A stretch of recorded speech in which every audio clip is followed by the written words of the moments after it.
근데 2030년까지만 봤을 때도 그 정도의 가능성이 있는데 더 장기적으로 보면은 저는 더 낙관적으로 보고 있어요. 한 2050년경이 되면은 이 전 세계에 있는 가치 저장 시장에 한 5에서 10% 정도 포지션을 취하는 것이 가능하다고 보고 있습니다. 그럼 현재 8천억 달러 시가총액 대비 300배. 그러면 가격으로 치면은 한 1,200만 달러. 금액으로 치면은 150억 이상. 그러면 제가 아까 강남 빌딩도 될 수 있다고 그냥 말씀드린 게 아니라 단순히 상징이 아니라 실제로 가능한 얘기죠.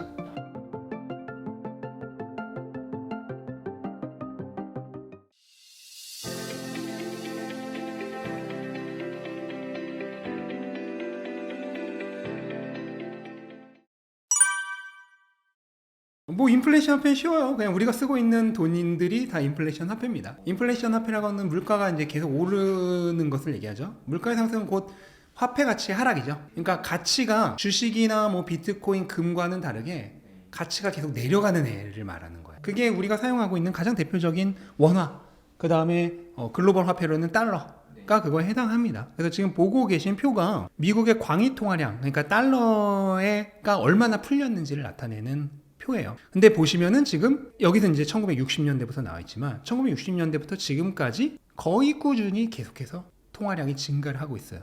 그 다음에 2020년 이후로는 정말 급격하게 증가를 했고요. 그 통화량이 증가하고 있다는 얘기는 뭐겠어요? 돈을 많이 만들어서 뿌린다는 거예요. 네. 그러면은 생각을 해보세요. 돈이 그 생산량, 그러니까 우리가 흔히 GDP라고 그러죠. 국가의 그 생산 능력은 그대로 바뀌지가 않았는데 돈만 많이 만들어서 찍어낸다고 해보세요. 그럼 그 돈 하나하나의 가치는 어떻게 될까요? 떨어지죠. 이거는 스프를 생각해 보시면 돼요. 스프를 내가 끓이고 있는데 그냥 그 안에 들어있는 건더기나 이건 그대로인데 물만 더 부어. 그럼 어떻게 될까요? 스프는 묽어지죠.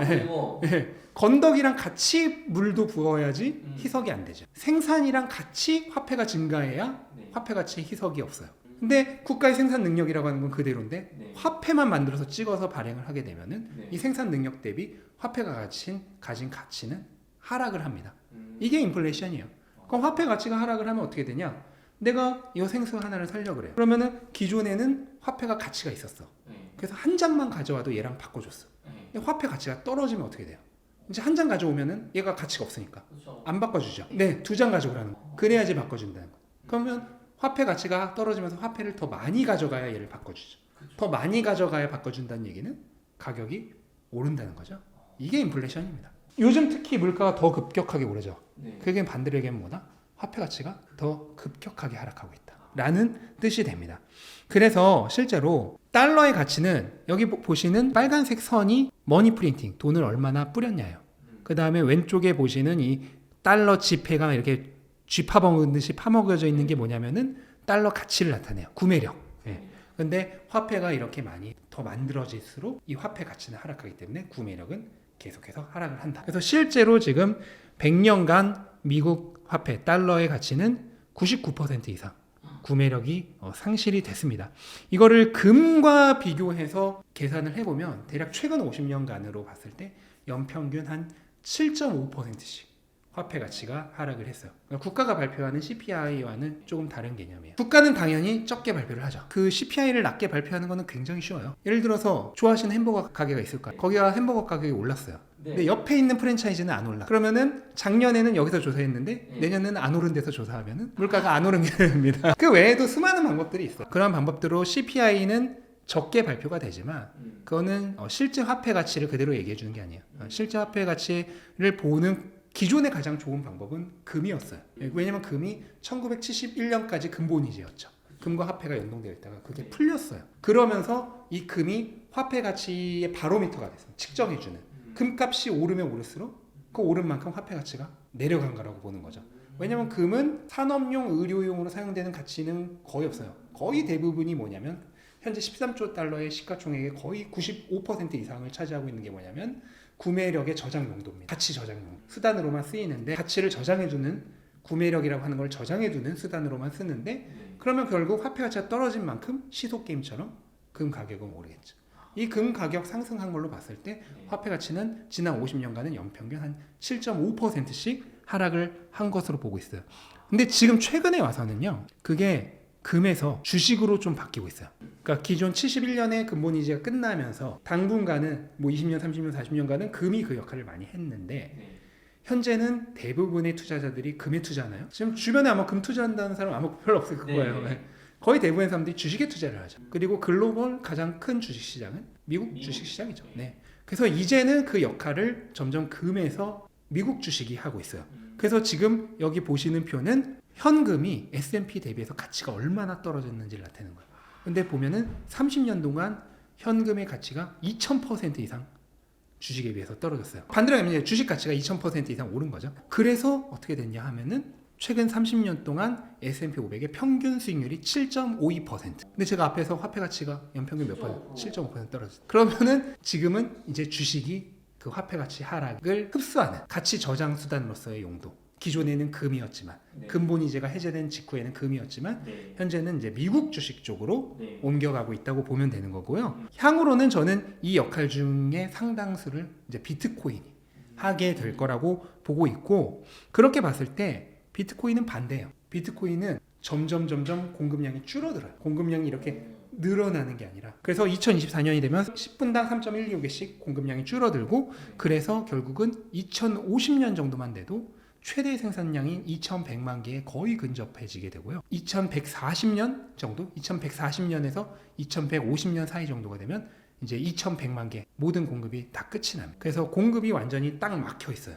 근데 그런 상황에서 추가적인 디플레이션이 발생해요. 그러니까 공급이 더 이상 늘어나지 않는 상황에서 추가적인 디플레이션이 발생을 하는데, 그게 뭐냐면 우리가 흔히 로스트 코인이라고 부르는, 코인을 갖고 있었는데 비밀번호를 까먹었네, 해킹을 당했는데 이 해킹범이 잡힐까봐 이 해킹한 애를 뭐 어떻게 하지 못해. 그런 지금 물량도 상당히 있거든요. 네. 그리고 또 가장 좀 가슴이 아프지만 이거를 유족들에게 제대로 전달하지 못하고 돌아가신다든지. 네, 실제로 몇 년에도 있었어요. 비트코인을 하나로 조 단위로 가지고 계셨던 분이 서핑을 하다가 돌아가셨는데 사고로 아무것도 안 남기고 가신 거예요. 그럼 이 비트코인은 그냥 영원히 사라지는 거예요. 그런 식으로 점점 사라지는 비트코인이 있는데 현재 약 400만 개에서 500만 개 사이로 추정하고 있어요. 이미 4분의 1 정도가 상실된 것으로 보고 있어요. 그런데 앞으로 이런 애들은 점점 더 늘어나겠죠. 그러면은 조금 지나면은 실질적으로 2100만 개 공급량 한계에 거의 다다르고, 그 상황에서 없어지는 코인은 계속 늘어나. 당연히 디플레이션이 일어나겠죠. 인플레이션은 화폐 가치 하락, 그럼 디플레이션은 화폐 가치의 상승. 스프로 치면은 국물을 오히려 뺀 거예요. 우리가 이제 제네시스 블럭이라 그래서 비트코인이 최초로 이제 생성됐던 첫 번째 블럭의 이 나카모토 사토시, 비트코인 창시자로 알려져 있죠. 이분이 그 스크립트를 넣어서 그 텍스트 스크립트를 삽입을 하는 것이 가능하거든요, 비트코인은. 그래서 그걸 삽입을 했는데, 그게 뭐냐면은 더 타임지에 2009년 1월 3일자 기사, 표지 기사라고 하죠. 표지 기사 중에 하나의 제목을 넣어놓은 거예요. 뭐 영어 잘하시는 분들은 보시면 아시겠지만, 이제 못하실 분들은 생각해서 번역을 해드리자면, 영국 재무부가 2차 구제금융을 준비 중이라는 제목의 그 신문 표지 기사예요. 네. 이게 뭐냐면 2008년에 금융위기가 터지면서 각국 중앙은행들이 망하는 은행들을 살리기 위해서 국민들의 혈세로 번 돈을 은행들에게 구제금융으로 줬어요. 근데 이 은행들은 자기들의 욕심으로 방만하게 원래는 빌려주면 안 될 돈들을 막 빌려주면서 돈을 번 거거든요. 이자놀이를 한 거죠. 원래는 빌려주면 안 될 돈까지 빌려주면서. 이거는 방종이잖아요.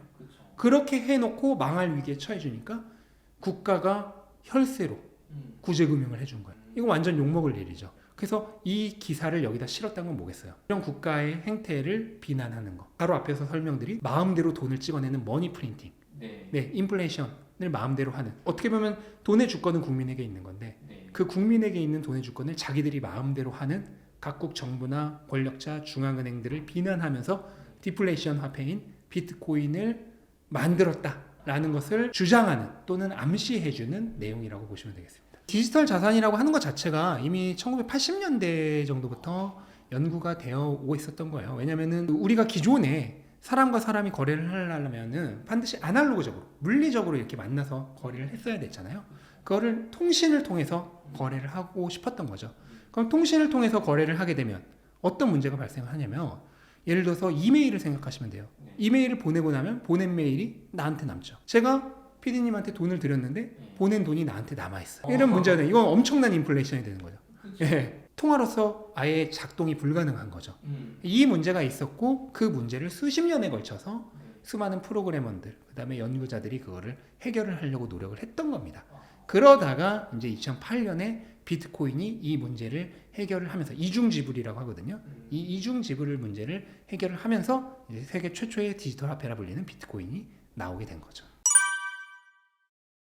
뭐 꼭 강남 아파트일 필요도 없고, 뭐 아니면 강남 빌딩일 수도 있고, 어느 것이든 될 수 있지만 기본적으로 좋은 자산의 가격이라고 하는 것은 계속 오르게 되어 있습니다. 네. 방금 전에도 설명드렸듯이 여기 왼쪽에 위에서부터 내려오는 쭉 우하향하는 포가 바로 앞에서도 보셨던 달러의 구매력이에요. 그 다음에 오른쪽에 밑에서부터 위로 쭉 우상향하는 그래프가 달러화 표시된 자산의 가격이에요. 그래서 달러의 구매력은 계속 영원히 우하향. 근데 얘가 우하향하는 만큼 금, 주식 앞에서 보셨죠? 딱 얘가 우하향하는 만큼 정확히 반비례해서 우상향이에요. 그래서 이런 자산들의 가격은 화폐 가치 하락이 이루어지는 만큼 계속해서 오를 수밖에 없는데, 그렇다고 해서 모든 애가 다 똑같이 오르는 건 아니죠. 가치 있는 애들, 가치 있다는 거는 사람들이 좋아하고 사람들에게 무언가 가치를 주는 애들의 가격은 계속해서 오르게 돼 있어요. 우상향을 하게 돼 있어요. 근데 비트코인은 지난 10년간 주류 자산 중에서 가장 많이 오른 자산입니다. 10년 동안 34,000%가 넘게 올랐고요. 뭐 엔비디아, 테슬라, AMD, 애플, 넷플릭스 이런 애들이 그 뒤를 이루고 있지만은 거의 대부분 비교조차 되지 않을 정도로 비트코인은 지난 10년 또는 비트코인이 탄생했던 14년 전과 비교해 보면은 가장 많이 오른 자산입니다. 근데 이런 자산이 지금 심지어 현물 ETF가 이제 승인이 되면서 주류 자산과 연결이 됐다 그러겠죠. 그럼 여기서부터 이런 애가 있는데 돈이 안 들어올까요? 이렇게 많이 오른 애가 있는데 그동안은 오고 싶어도 못 갔어요. 따로 떨어져 있고 연결이 안 돼 있으니까 여러 가지 문제가 있어서 못 갔는데, 이제는 얘를 정식으로 갈 수 있는, 여기에 돈을 넣을 수 있는 통로가 뚫린 거예요. 그러면 앞으로는 더 많은 돈이 들어올 거라고 볼 수 있겠죠. 네. 그러면 이미 과거에 가장 좋은 자산 중에 하나로 입증이 되었고, 좋은 자산의 가격은 결과적으로 계속 오르기 때문에 그렇게 되면 향후 비트코인의 가격은 지속적인 우상향을 바라볼 수 있고, 뭐 그 최고점으로 뭐 강남 아파트가 되었던, 강남 빌딩이 되었던, 그 가격까지 충분히 갈 수 있다라고 보고 있는 것이죠. 뭐 이것도 이제 앞에서 설명드렸던 얘기인데, 디지털 화폐가 그동안 수십 년간 연구되었지만 해결하지 못했던 것 중에 하나가 이중지불의 문제라고 말씀을 드렸죠. 그러니까 간단해요. 우리가 지금 인터넷에서 거래하고 있는 모든 자산들은요, 실물을 주고받는 게 아니에요. 예를 들어 금을 인터넷에서 산다고 해보세요. 금 실물을 주고받는 게 아니죠. 금은 어딘가에 보관소에 그대로 있어요. 그거에 대한 소유 권리증만 인터넷으로 거래를 하는 겁니다. 그 다음에 우리가 모바일 뱅킹으로 돈을 보낸다고 해보세요. 그것도 마찬가지예요. 돈은 은행의 장부에 그대로 있습니다. 단지 그거에 대한 소유 권리증만 왔다 갔다 하는 거죠. 실물이 있다 그러면 그 실물에 대한 주인의 이름표만 바뀌는 겁니다. 그리고 실물은 기본적으로 인터넷상에서 거래가 불가능하죠. 너무 당연하죠. 금을 어떻게 인터넷으로 실물을 보낼 거예요? 안 되잖아요. 근데 비트코인은 뭐냐면은 네이티브 디지털 에셋, 그러니까 순수하게 원초적인 디지털 자산이에요. 탄생부터가 디지털에서 탄생한 자산이죠. 그러면 이게 어떤 일이 일어나냐면은 디지털 상으로 최초로 실물을 주고받는 게 가능해집니다. 이게 비트코인의 가장 중요한 의의라고 저는 생각을 해요. 그러면 실물이라고 하면은 비트코인이 실물이 어디 있어? 그러면 저한테 카톡의 실체를 보여주세요. 그럼 카톡 없어요? 존재 안 해요? 오해하지 마셔야 될 게, 지금 아직도 4차 산업혁명 시대에 이런 말씀하시는 분들이 있는데, 디지털 상에 존재하는 것도 디지털에서 실체가 있는 겁니다. 뭐 리니지에 무슨 검이 몇 억이라 그러죠. 그 실체 어디 있어요? 그 게임 안에 있겠죠. 그러면 비트코인 그냥 앱 켜서 보여주면은 그 안에 앱 안에 비트코인이 있잖아요. 마찬가지예요. 디지털 상에 존재하는 거는 그 디지털 상에 비물리적인 형태로 실체로서 존재한다고 보시면 됩니다. 우리가 인터넷 실체 아무도 부정 안 하고, 그렇지만 물리적 형태 없죠. 그와 마찬가지로 디지털 상에 존재하는 것은 그 디지털 상의 비물리적 형태로 실체로서 존재를 합니다. 근데 물리적인 자산, 기존에 존재했던 모든 물리적인 자산들은 인터넷 상에서 실물을 주고받는 게 불가능하죠. 소유 권리증만 주고받을 수가 있는 거죠. 그래서 돈도 은행들 사이에서 연쇄 파산이 일어나는 이유가 뭔가요? 얘가 돈을 빌려놓고 안 갚아로. 방법이 없어요. 근데 비트코인은 실물이 가버리기 때문에 얘가 실물을 줘버리면 얘한테는 실물이 무조건 가 있는 겁니다. 내가 누군가에게 담보로 실물을 받아요. 실물을 받으면은 얘가 돈을 안 갚아도 나한테는 그 실물이 존재를 하잖아요. 근데 만약에 이게 비트코인이 아니고 금이었다고 해보세요. 금이면은 담보 증서만 있는 거죠. 실물은 없죠. 막상 어떤 데가 망해서 금을 달라고 갔더니 이 금도 이 문제가 있는데 페이퍼 골드라 그래서 대부분 자기가 가지고 있는 금보다 이 증서를 더 많이 발행해서 팔아요. 그러니까 나는 금을 하나만 가지고 있는데 10개치를 파는 거야. 왜냐면 동시에 돌려달라고 안 할 거니까. 그래서 실물이 아니면 문제는 뭐냐면은 뱅크런이 일어날 수 있어요. 은행에 돈을 찾으러 갔는데 돈이 없어요. 왜냐면 증서만으로 거래를 했으니까. 근데 비트코인은 디지털상에서 실물을 최초로 보낼 수 있게 된 네이티브 디지털 에셋입니다. 이게 비트코인이 가진 어떻게 보면 가장 중요한 무슨 탈중앙성이라든지 이런 것들보다도 저는 이 네이티브 디지털 에셋, 인터넷상으로 최초로 실물을 주고받을 수 있게 되었다라고 하는 게 비트코인이 가진 가장 중요한 가치라고 생각을 합니다.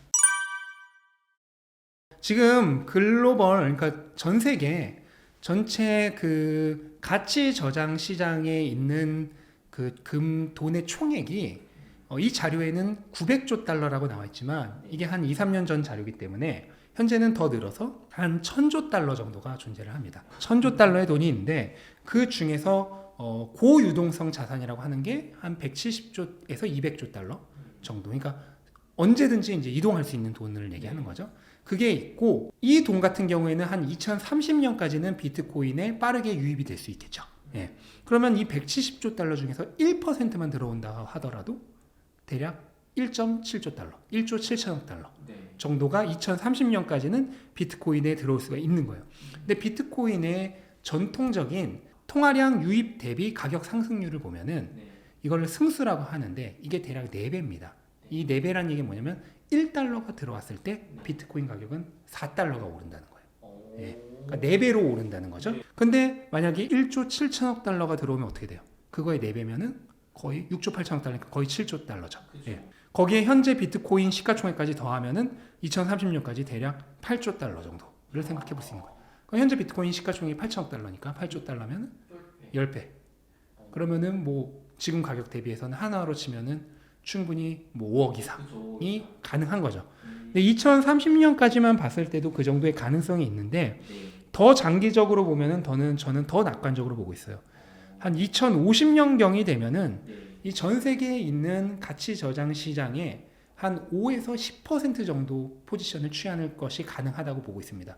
왜냐면 이제 주류 금융의 자금의 유입이 지속적으로 이루어질 테니까. 향후 25년 정도가 지나서 2050년이 되면 5에서 10% 정도가 될 거라고 예상을 하는데 그냥 보수적으로 5% 정도만 된다고 하더라도 1000조 달러의 5%면은 50조 달러. 근데 이 50조 달러가 2050년이니까 당연히 50조 달러가 아니겠죠, 그때는. 네, 자산 시장이 연평균 6.5% 정도씩 성장을 해요. 그럼 이 50조 달러에 25년간 복리로 6.5%씩 성장을 했다고 치면은 대략 2050년경에는 한 240조 달러 정도가 돼요. 그럼 비트코인이 전 세계 자산 가치 저장 시장 그 총 금액 안에서 5% 정도를 2050년에 취한다고 보면은 대략 그때의 시가총액은 240조 달러 정도가 돼 있을 것이다. 그럼 현재 8천억 달러 시가총액 대비 300배가 되는 거죠. 그러면 가격으로 치면은 한 1200만 달러, 금액으로 치면은 150억 이상. 그러면 제가 아까 강남 빌딩도 될 수 있다고 그냥 말씀드린 게 아니라 단순히 상징이 아니라 실제로 가능한 얘기죠. 비트코인 한 개의 가격이. 역대 지금 수익률을 보시면은 어마어마해요. 지금 이게 비트코인 14년간의 수익률을 모두 다 한 건데 그 14년 동안 S&P 500이 314%, 대략 4배 정도 오른 거죠. 그 다음에 금이 78%, 2배가 조금 덜 오른 거죠. 근데 비트코인 얼마일 것 같아요? 14년간 67억%. 네, 어마하죠. 물론 이제 초기 자산일 때와 지금은 이제 엄연히 다르겠지만 그만큼 엄청나게 자금이 짧은 기간 동안 빠르게 유입되었던 자산이고 이게 이제 전통 금융까지 연결이 되면서 앞으로도 서서히 뭐 지금 같은 이런 성장이 당연히 이어질 거라 생각하지는 않고 앞으로도 점진적으로 자금의 유입이 이루어진다면 그 정도의 가능성이 충분히 있는 자산이고요. 아까 앞에서 말씀드린 2050년 150억 원 그 정도 가능성이 저는 충분히 있다고 보고 그건 심지어 저는 개인적으로 보수적으로 본 거예요. 왜냐면 저는 10%까지도 볼 수 있다고 했는데 5%일 때 150억이니까 10%면은 그 2배인 300억 정말 강남 빌딩 되는 거예요. 네. 네. 가능하고 지금 이게 보시는 표가 뭐냐면은 오렌지 위에 오렌지로 이렇게 연결되어 있는 두 개의 점이 오른쪽에 있는 점은 비트코인 100%로 투자했을 때 네. 그다음에 왼쪽에 있는 점은 비트코인 10%에 현금 90%로 투자했을 때의 변동성과 수익률을 나타내는 건데요. 이 왼쪽에 있는 점이 비트코인 10%에 현금 90%로 투자했을 때의 점입니다. 근데 그 밑에 있는 파란색 점은 뭐냐면 금, S&P, 채권 등 우리가 흔히 얘기하는 전통적인 포트폴리오 있죠. 얘네들을 혼합형으로 투자했을 때의 수익률과 변동성을 나타내는 거예요. 그래서 이때 이 오른쪽으로 쭉 펼쳐지는 이 X축이 변동성을 얘기합니다. 그 다음에 왼쪽으로 이렇게 쭉 펼쳐지는 Y축이 수익률을 얘기하는 건데 이 비트코인 10%, 그 다음에 현금 90%인 포트폴리오의 변동성이 이 X축상에서 전통적인 포트폴리오, 혼합형 포트폴리오랑 변동성이 거의 같아요. 네. 근데 이 Y축 수익률로 보면은 한 3배 정도가 높아요. 현금 90에 비트코인 딱 10%.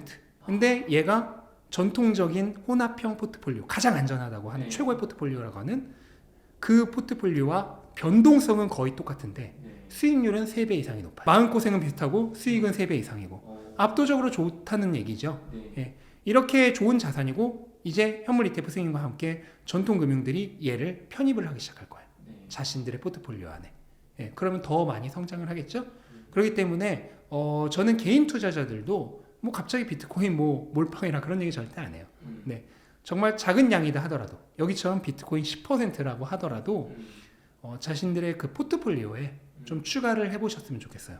포트폴리오에 추가를 하게 되면은 공부는 그냥 자연스럽게 되거든요. 왜냐면 내 돈이 들어갔어요. 그렇게 공부를 해보시고 포트폴리오에 추가를 해보신다면 분명히 나중에 정말 그게 비트코인을 내 포트폴리오에 추가한 게 가장 잘한 일이었다 라고 그렇게 생각하시는 날이 올 거라고 확신을 하고 있습니다. 1월 31일 발간이 되고요. 그럼 아마 한 2, 3일 지난 2월 초 정도에는 서점에서 아마 보실 수 있지 않을까. 인터넷으로 주문하시면은 31일부터 빠르면 받아보실 수 있지 않을까 생각을 합니다. 2024년은 정말 기회의 해라고 저는 생각을 하거든요. 그래서 이럴 때일수록 더 열심히 이렇게 투자 공부도 하시고 심사인당 채널도 많이 보시면서 꼭 부자 되는 기회 잡으셨으면 좋겠습니다. 감사합니다.